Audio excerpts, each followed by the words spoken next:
I'm Mae, and this is You Can Do That.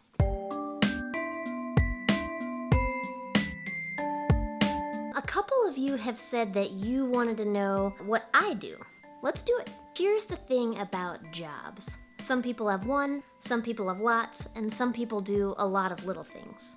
Me, I do one big thing, and then lots and lots of other little things. The big thing I do is make songs and videos for kids at a place called Crossroads in Cincinnati. I love that job. And then there are other smaller things I do. Sometimes I'm a songwriter, sometimes I do voiceovers. That's when you're acting but with only your voice. I want to be a cartoon someday. Not kidding. And then sometimes I make videos like this. I'm curious about a lot of things and I like to try a lot of different things. And the cool thing about life is you can do that. You get to choose what you want to do with your life and with your time. That's a huge gift, and it's a really big responsibility. So the common denominator of all the things I like to do is that they're pretty much all about making stuff. And I think that's what makes being a person really cool. You can make a song, a story, a drawing, a road, a building, a recipe, a dance, where there wasn't something before.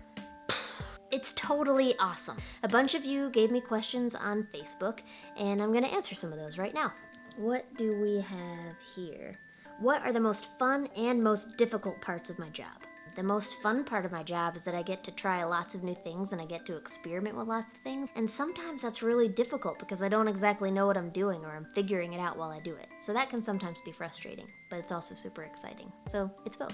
What was your dream job when you were a kid? I don't remember having a dream job as a kid, probably because I was curious about a lot of different things, but my dad told me all the time that he thought I should be a writer. And in a way, he was right. That's kind of what I do. What's something no one knows about you? I'd like to play the accordion. How do lyrics and melodies come to you? Generally, I sit down with an instrument, I see what comes out, I might get one or two good ideas, and then I'll put in the hard work of figuring out the lyrics and the melodies and how to paint a picture. Some songs I've been working on for years, and some songs come like that. How and when did you first get involved at Crossroads? I started as a volunteer, writing songs for kids in 2008. Do you listen to music after work to relax, or is that too much like work? Music isn't totally relaxing to me because it's really inspiring to me. So when I hear something I really like, it makes me want to write because it gives me ideas. So music is more of a pump up for me than relaxation.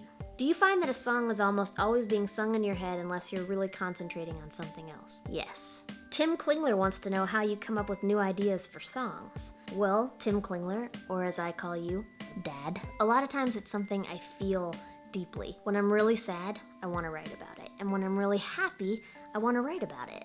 If you could co-write with one other human, who would that be? Katie Herzig, hands down. Can we make that happen, Katie? Please. How old were you when you learned how to play guitar? 16. What advice do you have for an 11-year-old girl about video editing? My advice is to start. Find the stories that you think are important to tell and tell them. And once you learn what you wanted to learn something new. Always be curious, always be asking questions. Tell about a time when you believed in yourself and took a risk. This video series is the best example I can come up with of a time when I really took a risk and believed in myself. I don't really have the expertise to try to do this, but sometimes it's more about what you're willing to try than what you're already good at. How does reading books and listening to podcasts help you in your work life? To answer this, I need to make an analogy. An analogy is when you take two things that are mostly different, but they have a couple of things in common. So my analogy today is to think of your life as one big garden.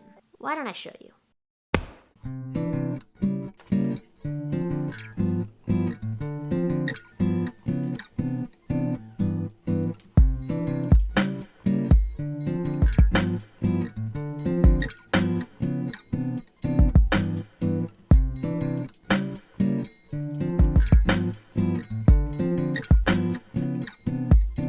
So let's imagine life is a garden. And in this garden, the things you grow are the things you're investing in, where you're putting your time and your energy. So in my garden, I'm growing my job, making music, this series, all the things I do. But life is about more than just what you do. So my garden also has my family, my friends, and by the way, both of these things are way more important than what you do.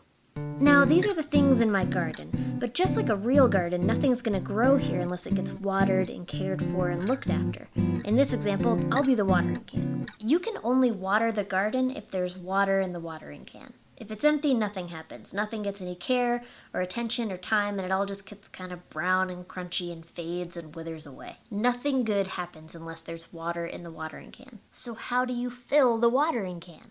Good question. So for me, when I fill my watering can with podcasts and reading books and going to the theater and listening to music, I'm able to pour that out on the things I care about and want to see grow. And then I need to refill the watering can. So I go to art museums and take hikes and travel and go kayaking. And then I can pour that out. And then I try something new or spend time journaling or have a dance party or just spend some time alone. When you're inspired and full of ideas, that's the best place to start something creative.